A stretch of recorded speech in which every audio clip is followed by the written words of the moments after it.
Welcome to the podcast where we celebrate innovation for a happy planet. I am your host, Abigail Carroll. In my part of the world, North Atlantic right whales are a critically endangered species with an estimated population of fewer than 360 remaining individual whales.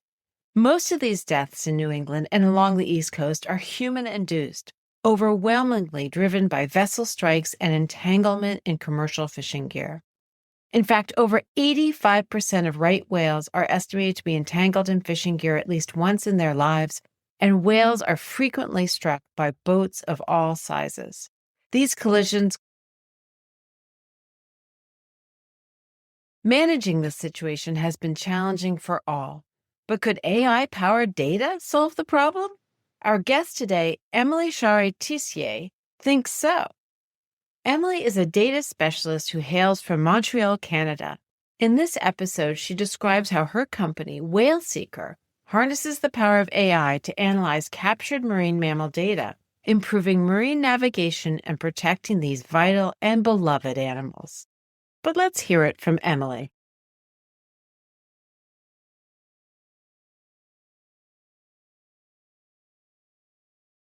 Welcome to the podcast, Emily. Hi, Abigail. Thanks for having me. I'm delighted to have you here. You have a business that is all about marine mammals. What problem is Whale Seeker trying to solve? I'm a community ecologist who married a marine biologist. So the reason that I started Whale Seeker was really because I saw that marine biologists have such a huge amount of work to do and interpretations to do and deciding, is a population healthy, not healthy, where is its range? And they need to decide all of these really complex things, and they don't have very much data to do it with. And all the decisions that they make, they're really the first domino in a series of business, ecological events, political events, and we're really concerned with the downstream ones. So, for example, can a port get expanded? Are we allowed to drill for oil here? Where are the shipping lanes going? Is this marine protected area doing its job or not? And what I saw was that in using aerial images to detect the presence or absence of whales, what species are they, how are they using the habitat, are they in a group, are they not in a group, are they adult, are they juvenile, what species are they? All of that data was taking a really long time to get through, and then the marine biologists really didn't have either they had a small amount of timely data or a large amount of data that was really outdated. And that was happening in all of those different verticals that I mentioned. And so I thought, if we could just solve this one problem, this one data problem, and we would be able to help a lot of different areas that are impacting the ocean and the blue economy and conservation and climate, because we know that every other breath that we take is thanks to the ocean. And if we don't have a healthy ocean, we have no hope in tackling the climate problem. And so, because I love data so much, I thought there probably are a lot of people who should be doing this instead of me. I had huge imposter syndrome. But I thought, why don't I just do it until someone else does it better? And then I'll pass the torch on to whoever that is, and they can do a better job. And I'm still here. So I found a lot of people to collaborate with, but no one who's doing this one piece the way that I think it needs to be done to have the most impact. And so that's why in 2018, my husband and I and our third co-founder, Antoine, created Whale Seeker to really tackle this one issue of visual marine mammal detection. How can we do it better? How can we do it more cheaply? And we saw, too, that the way the arc of technology was going in terms of AI, we knew it was only going to get better and more powerful. Yeah. And we knew that the hardware was only going to get more powerful and cheaper as well. Yeah. And so we Yeah. thought if we could just set things up now in 2018 when AI was not a thing yet, how can we make sure that we do it and we do it right from the beginning? And which is Yeah. also why we always intended to be a certified B Corp and really, really do things differently. So that's why. It's because I had to bug up my butt about bad data. And Good reason. yeah. Um, Also, because the ocean is so vast, Oh, and it's like most of the planet is ocean, and yet we know so little about it compared to what's on land because it's so much harder to access. it's true. It's so expensive. It's really hard to access. There are just these sort of black holes of data.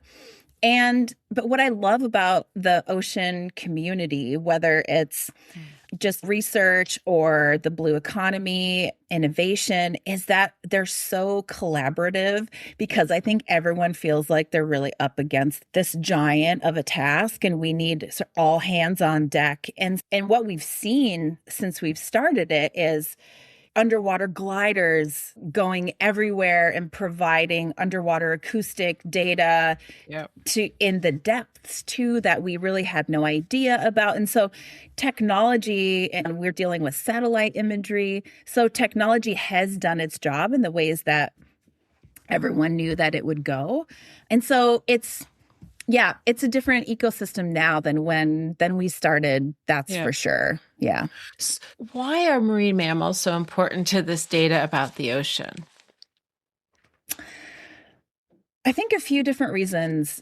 Marine mammals, so people don't tend to really care about things that they don't understand, or they don't want to save things that they don't care about. And so all those charismatic megafauna, they're a way to hook people in. And they're a way that people can understand families. I have a family, the seals have family, the walrus have family, the whales have family. It's a way, I think, for us and some people who are maybe not very connected to the ocean to feel some kind of connection to the ocean. And then we can talk about the habitat and everything like that. And the other thing that's so important about marine mammals is, by and large, they're a long-lived species. They use a lot of the ocean basin. And they're a real part of human history too. On top of being indicator species for how well the ocean is doing, it can really track big trends in the way that the health of the ocean. And aren't they fertilizers of the ocean? Yeah. So specifically cetaceans. Yeah. So specifically whales. Yeah, they really are. And in really interesting ways too, regarding using some species use the whole ocean basin and some species don't move at all. And so there are some species like the beluga in the St. Lawrence. They stay within the St. Lawrence area in the St. Lawrence Seaway. And there are some species that migrate really a far ways. And so what I think is so interesting is areas like in the Arctic that is nutrient poor, the whales, when they come to migrate to certain areas, their feces provides a lot of fertilization for the primary producers in the ocean, all of the plankton, the phytoplankton. And then very interestingly too, when they migrate closer to the Caribbean, they're not contributing that much to fertilizing because they're not really eating at that time. They're having their babies and they're in a safe place. And so the way that they're using the habitat and the way that they contribute to the ecosystem is really dynamic spatially and temporally as well. Wow, fascinating. It's So you cool. started this in 2018 and it is 2026 last I checked. Yeah. The world's changed a lot since then, and technology has evolved a lot since then. What are the tools available to you today, and how have they evolved over the last sort of 8 years? Yeah. So the main tools we had when we started were manned aircraft aerial surveys. So Yeah. cameras strapped to an airplane with biologists in the airplane. And the photographs were used to support, mainly to support the human detections. Humans are detecting the marine mammals. Yeah. And since then, because of drones that are able to operate in more extreme conditions, go further offshore, have autonomous systems in them, the payloads being much lighter too and much more powerful than they were back in 2018. There's a lot more versatility. There's also different types of imagery besides electro-optical. So there's infrared, there's all kinds of there's very powerful infrared, but then you don't have a very wide field of vision. You can have a less powerful infrared camera to increase your field of vision. So you're always doing trade-offs. And I think one of the disconnects that I think will always exist is humans are looking for one golden ticket, one solution that's going to solve everything. But what we're seeing is we have more tools in our toolkit. So like a carpenter has more tools now to do their job more efficiently in building a cabinet and building a house. How do biologists and ecologists and politicians and economists, what tools do they have at their disposal to be able to make better decisions and gather data in different ways, depending on different environmental conditions, different budgets, different questions that you're trying to answer? And I think the wealth of solutions is what we have now that we didn't before. And the tech integration now, I think one of the biggest things that we have now is there's so many opportunities to leverage AI with no code. And so how are we going to optimize the way that we work? How do we optimize the way that we communicate? And in using AI, I don't want you to have to read between the lines. We absolutely must use our thinking caps. We cannot toss common sense out the window. We need to be involved. We need to use our critical thinking now more than ever. And we need to act on our critical thinking now more than ever. And so AI is a very good tool to help humans do their job in a faster way, a more powerful way, a more effective way. Yeah. AI seems to be very helpful at processing data and finding patterns that would take us maybe longer. That's right. Yeah, so computers are good at doing like the heavy lifting and going through a lot of monotonous data. And so what computers are really good at doing in our use case, for example, is going through mountains of data and saying, okay, there's no whales in these. And then there's something in these images, and these are whales. And then what it will flag for human review are those judgment cases where it's not sure what is a whale in an image. That wasn't real. That's not defined very often. And when we talk about human expertise, oh, I'm an expert. What does that mean? Have you spent decades in an aircraft and in a boat on the water observing these animals from different angles? Or did you just graduate with your master's and maybe have been in the field 3 months? What does an expert mean exactly? And so I think we need to define things a little bit more. And that's where, without these definitions, AI is not very good because it needs to be really hemmed in and told, this is a target, this is not a target, this is a target that looks like what it is, but it's not right. And then there's different environmental conditions. And so we knew back in 2018 that AI was the only statistical tool that could go through the amount of really messy real world data that's out there, especially with the ocean. So detecting targets in the ocean is a very different approach than detecting targets from terrestrial images, because we're not necessarily looking for shadows. We're not necessarily looking at a static part. image and what moves between one frame and another.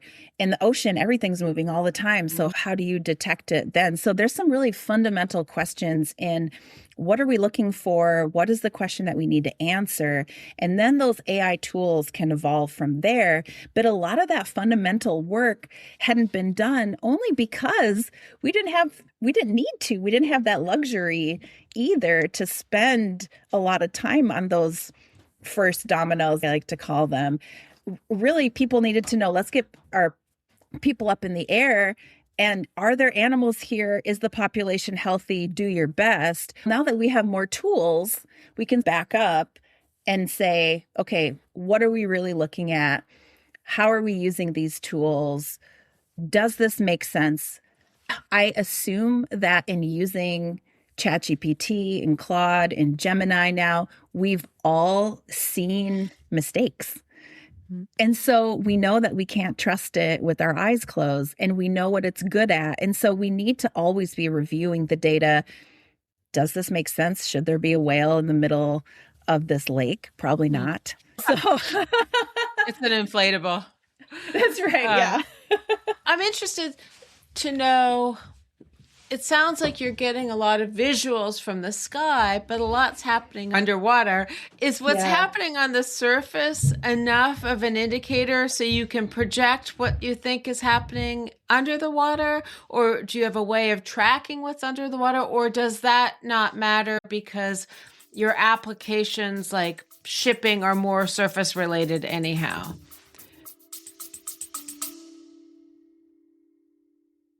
For a blue economy to thrive, people need to use more sustainable products. But which products? And will consumers actually adopt them? Innovators like you are hustling to figure this out. Spark number 9 can tell you if there's demand for your product. Spark markets your product before it's built using online advertising so you launch smarter. Have a big idea? Vet it with Spark before you build. Visit Spark online at www.sparkno9.com or find them on LinkedIn. That's a great question. Is it good enough? That depends on what question we're trying to answer.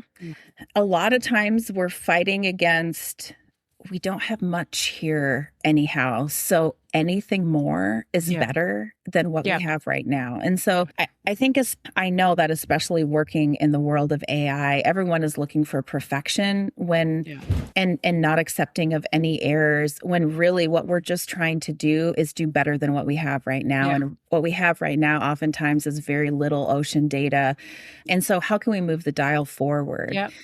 And so the good thing about marine mammals is that they're mammals and they need to breathe, and that happens at the surface. So we know that they need to come up for air.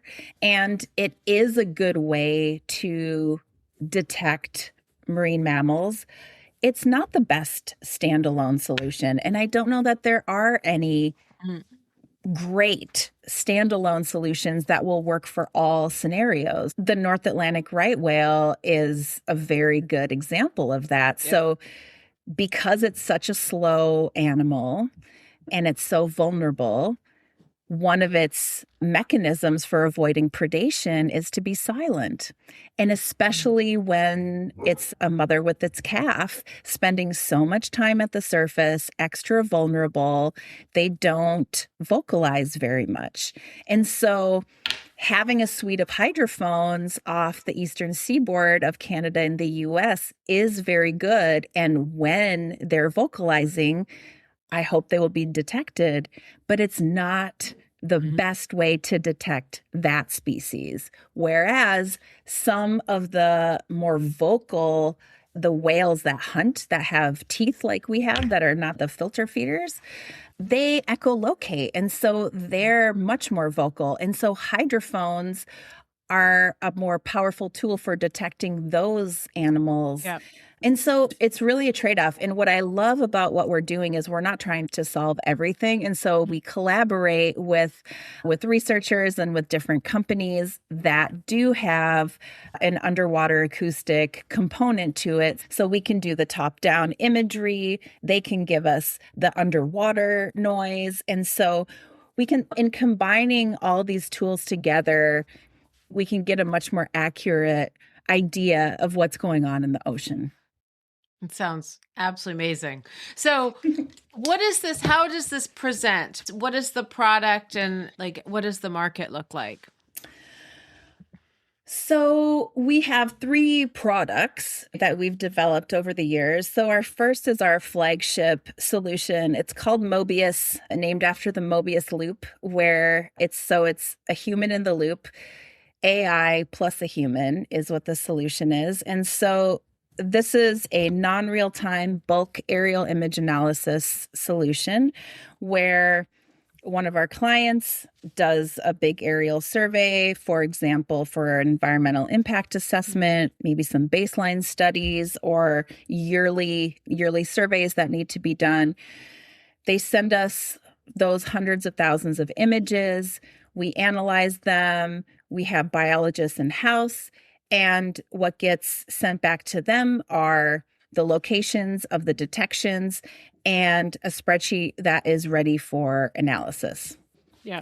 So we just detect what's in the images. Yeah. We don't interpret what does that mean and what should be done because of that, because there are so many people who are experts and much better placed to do that than us. So that's our first. And we collaborated with Fisheries and Oceans Canada, and we looked at going back to we need to do better than what exists now. We looked at completely manually annotated data set from Fisheries and Oceans Canada, and blindly we analyzed that same data set, and then we compared metrics. So how long did each take? What were the detections? How many animals were detected? And so are we as good? Yes. We were as good. We were much faster. We used less energy than doing it all manually as well. So it's also an example of AI not being generative AI, being more analytical AI, and actually having an energy cut because of it. Interesting. And so it's important for us to be working with regulators so that we can prove that we are at regulatory level and that people can, if they're trusting humans to do this job, they can trust this AI plus humans to do this job. And then our second solution that we developed is called CETUS, and it's detecting marine mammals from very high resolution satellite imagery. And satellite imagery has come a long way since 2018 as well, happily. So that's also been exciting. And those 2 solutions have been recognized by UNESCO as some of the top AI projects in the world to meet the Sustainable Development Goals. And we know that SDG 14, Life Underwater, is the most underfunded on this blue planet. So we are doing our best to show that there's really rigorous scientific and ethical tech work that's being done to tackle this so that we can do this at scale. Yeah. And then the solution that we are ready to launch and are beta testing in the field with some partners right now is called Mobius Observer. And it's our Mobius algorithm, Mobius Lite, where it's for marine mammal observers to work on a laptop in the field using a drone. And so it's an algorithm that flags the presence of whales. And then the human MMO needs to say, yes, I accept this detection. No, this is a false positive. And then they take all the notes accordingly. But what's great there too is that you can audit those data, which is also something that doesn't happen very often for visual observers. Oftentimes there isn't any photographic proof because of the angle that you're looking at, or it's just a blow and you missed it with the camera. Yeah. So those are the 3 solutions that we have. How is the market looking? Yeah. It has been really rock and roll in the past year and a half, Abigail. I'm so happy to hear that. Yeah, it's been really wild because environmental impact data and doing things faster and better is something that offshore renewable energy is very interested in. And it's been offshore energy is the future. offshore energy kills whales. Offshore Right. energy is necessary. Oil, drill, baby, drill. And so it's been like, it's just been so volatile, I would say, more than any other time. And at the same time, because we've seen geopolitics really rock the AI world, rock the DEI world, valuing nature. What I'm really hopeful about is everything that came out of the United Nations Oceans Conference and the Blue Economy and Finance Forum this past summer, and really getting the multinationals invested into de-risking and scaling these solutions, collaborating, blended finance. So getting the World Bank to work with a VC, to work with a state or with a conservation organization. And so these sort of unconventional pairings is what came out of, by and large, what came out of these meetings. And so we're seeing interest in, we know we need to create something, but how do we do that really is the next step. So now everyone's at the table saying, yes, we need financial institutions, and we need governments, and we need international regulatory bodies involved. Okay, now how do we do that exactly? Yeah. And there are some great examples of that at a, I say small scale, but it's not small for a nation to use its blue capital for a debt for nature swap. That's revolutionary, but I would like to see it happen on a larger scale.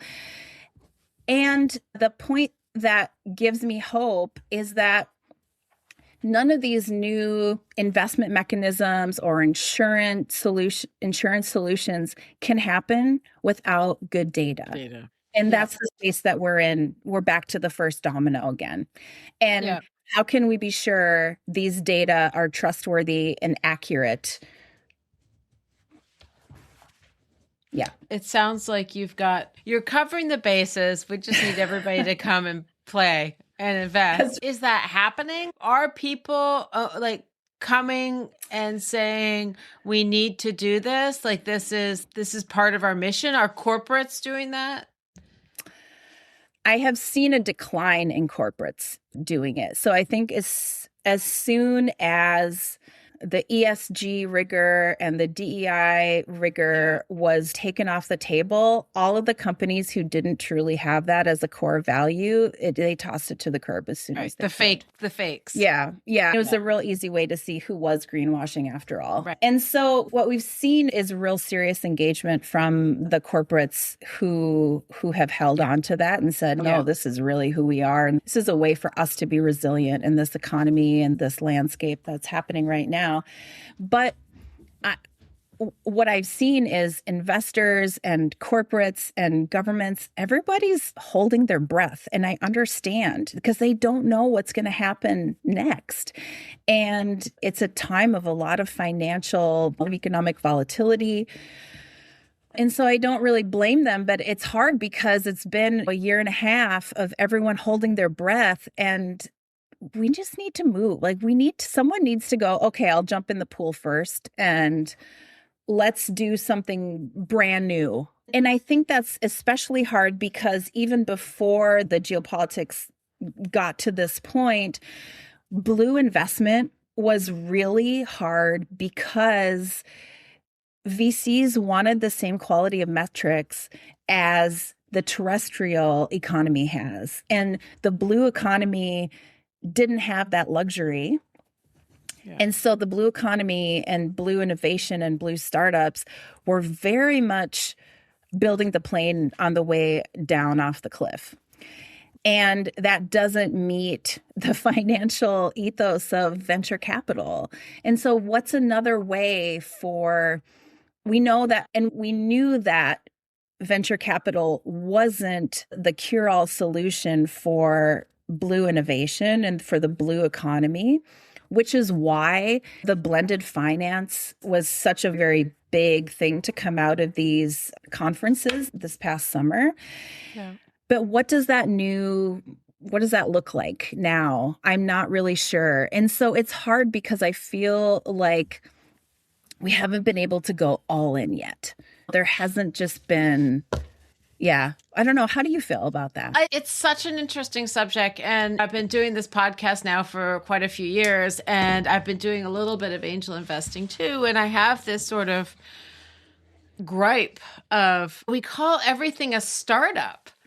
Oh, yeah. And it's so loaded with these like connotations of a Silicon Valley .com kind of styles or whatever crypto startup that's going to give you 100-time multiples and things like that. And then we have all these accelerators which put even more pressure on them. And I love these accelerators. I think they're so great, but they're all enshrouded in these fantasies about what the outcome is supposed to be. Yeah. And maybe the outcome for some of these companies is just like a solid income for a handful of people, and that's okay. And I think we just need to be really mindful that not everything is a startup, and we shouldn't be looking through this startup lens at everything. And there's got to be a different, I think, vocabulary. Yeah. Like even because the language matters, and I think. And this focus on, as you said, I think we need a different funding. Maybe dividends are okay for some investors in some situations. Like, why are we always looking, like the exit can't be the holy grail because not everything's going to exit. Yeah. Or it might exit in 100 years. And how do we operate outside of a 4-year fund or like a 10-year fund? Right. Or how do we operate outside of an election cycle? Because I feel like all those decisions are made very strategically. Oh, these 2 years I can be riskier and then I can't be risky. Yeah. And I feel like some of the organizations that are doing the most meaningful work are the ones that are just privately family owned or an NGO, and they don't have to worry about the ups and downs of this as much as we do. What do you think what vocabulary would you use? What have you been kicking around in your brain? I don't know that I have a solution, but I do think there is something I think very special about these sort of activist entrepreneurs, these mission-driven companies. And what I think is so interesting is that a lot of them probably could just come out as nonprofits. So I think it's like a bold choice to come out as a for-profit. And I think that's good because I'm still hopeful that there are profits to be made. I don't know if there's like massive investor multiples, but even on an investment basis, I think there should be some profits to be made in investing in these businesses that are really like B Corps and trying to do helpful things to the planet, because they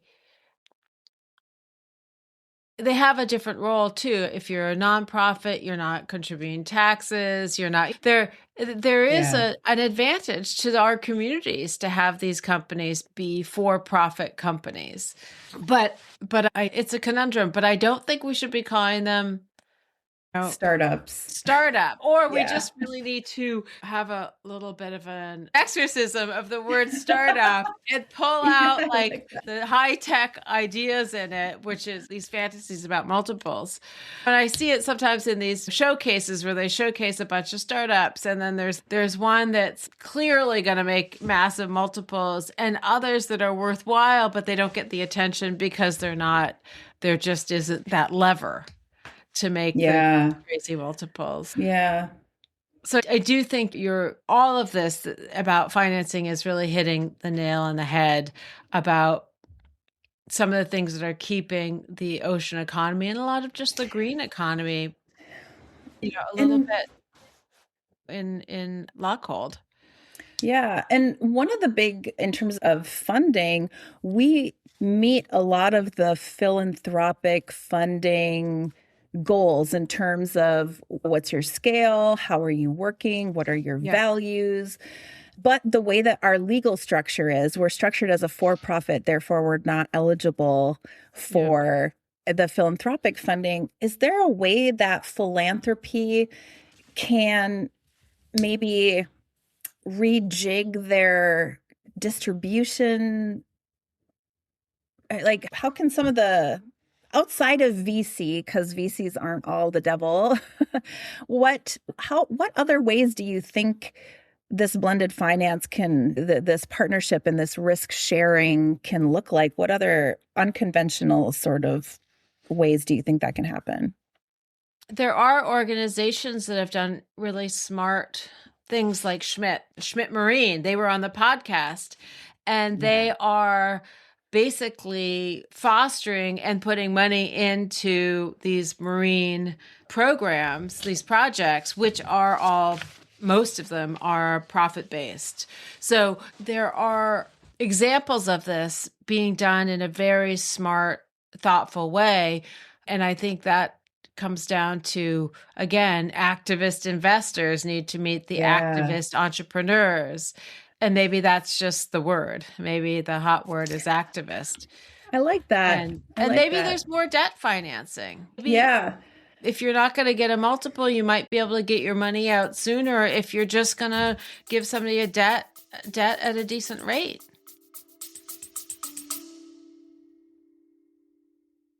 Listeners may remember Patrick Breeding, who was on our show last year to talk about Marin Skincare and its clinically proven formula that uses glycoproteins from Maine lobsters to treat eczema and dry, damaged skin. This company has since become wildly successful with this lobster lotion, and Patrick is inviting listeners to a 20% discount on their products by using the coupon code HAPPYPLANET on their website, marinskincare.com. I use this product myself, and I highly recommend it.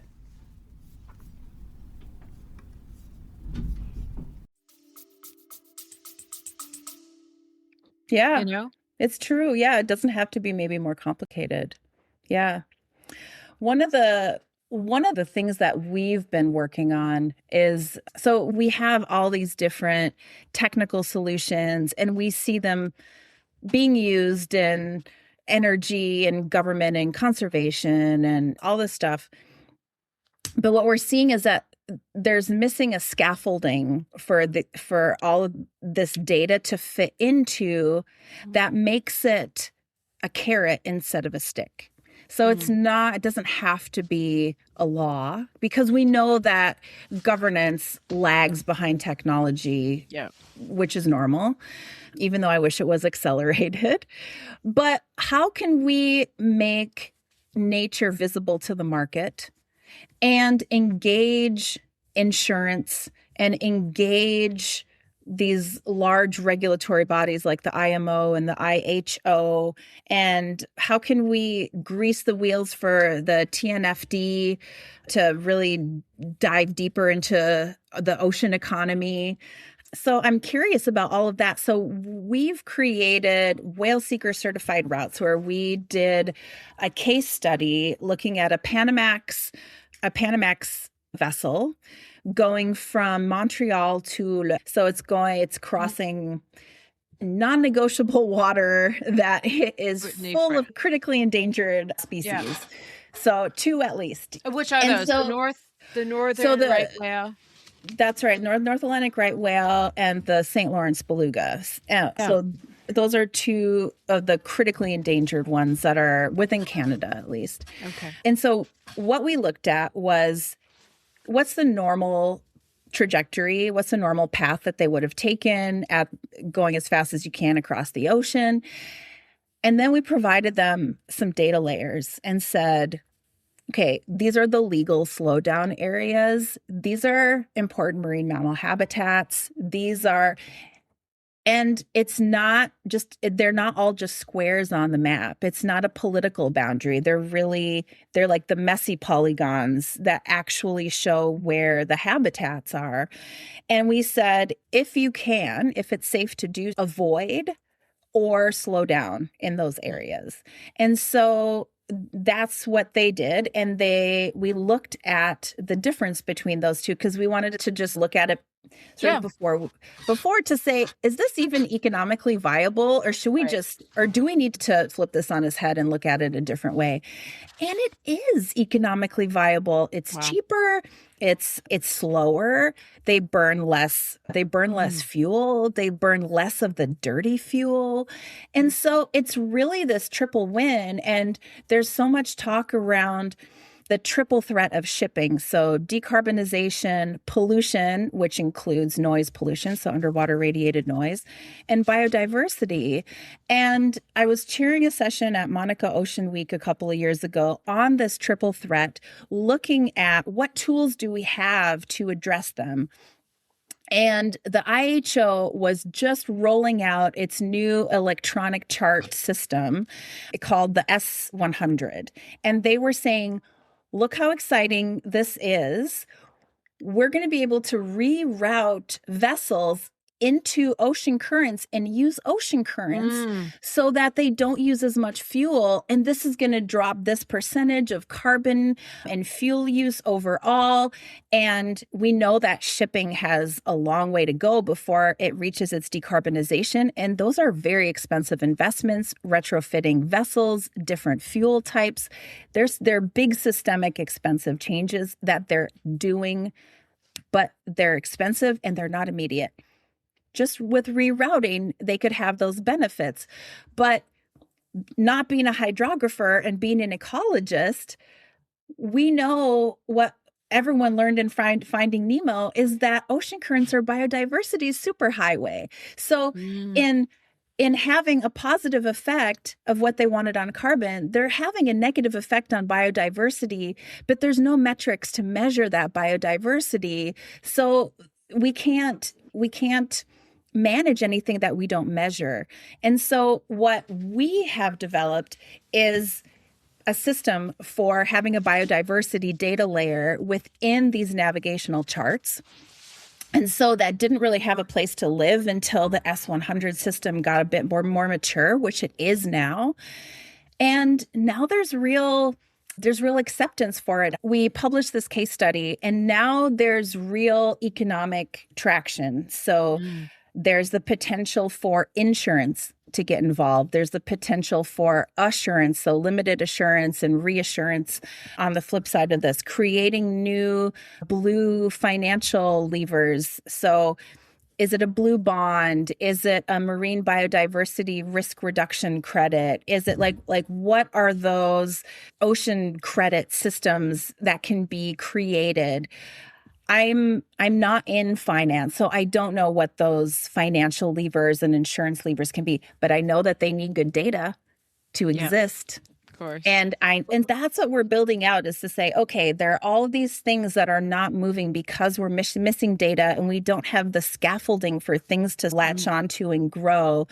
And so we have interest from these multinationals, we have interest from third-party reviewers, we have all this interest, but we don't know how to fund the in-between. So creating this new sort of financial structure, who funds that when it's really creating something new? And so I think, those are some of the blind spots that I have in growing something that is not a traditional startup trajectory. Right. No, of course. You're in the middle of so many holding patterns, it seems like.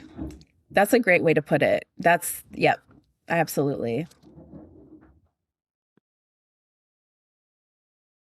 You are an entrepreneur and you have been at this for a long time and you still are here.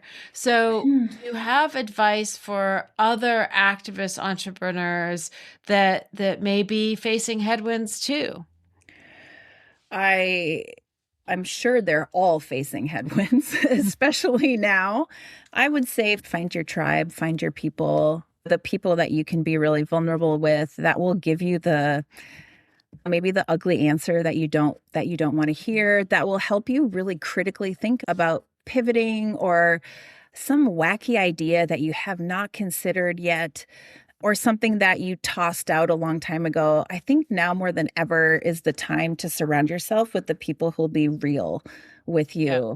And that doesn't mean pessimistic. It means who really get you and will help you trudge through the sludge. It's really hard to lead in these holding pattern times. We don't know what's happening, and people are looking to the CEOs for what are we doing and what's happening. It annoys me. At one time, I'm feeling like, oh, the government's changing their policies. And I'm like, maybe it's more important than ever to dig in. And I'm sorry, but Trump changing environmental policy doesn't have to change how companies ship their products across the Atlantic, whether or not they're happy to run into a whale or a beluga or not. Yeah. Come on, give me a break. That's just more excuses. I do think it helps. To your point earlier, you need to have something that's economically viable, because if you're just adding costs, you're not. It's to these companies, it might feel like a luxury, and then the cost of these products, there's so much inflation. Anyhow, it just keeps going up, and so you're not helping consumers. I think we need to find ways that what's good for them is good for us. Deal. Yeah. But we can't just sit around waiting for policy, because no, we cannot. When you mentioned earlier, we're just been holding our breath for the last year and a half, given that, as you said, even earlier than that, every other breath comes from the ocean. When you do finally decide you're going to take that breath, you want to make sure that the air is clean and there's actually oxygen in it to breathe. I think the time is now more than ever. So I agree. Yeah. So I ask everybody, because the title of this podcast is Happy Planet, are you optimistic at all? I am optimistic because it's not like with the Instagram and LinkedIn culture, but there are so many really smart people trudging through it right now, and they're not giving up. And so just to see the real sort of invisible work that's happening and that people are really digging in, that gives me a lot of hope. My daughter is 9. I want her to have a healthy planet. I want her to see whales in the wild. I don't want her to just watch a documentary about what used to be. And so I have to be optimistic. And the pendulum can only swing so far. And let's grease the wheels for it to swing back in the other direction, and be ready for it when it does, and get all the kinks out of everything as much as we can, so that when the world does shift back again, we can just scream in the other direction. That's what I'm hoping for. You also said when. Yeah, when. Yes. All right. I'll take that.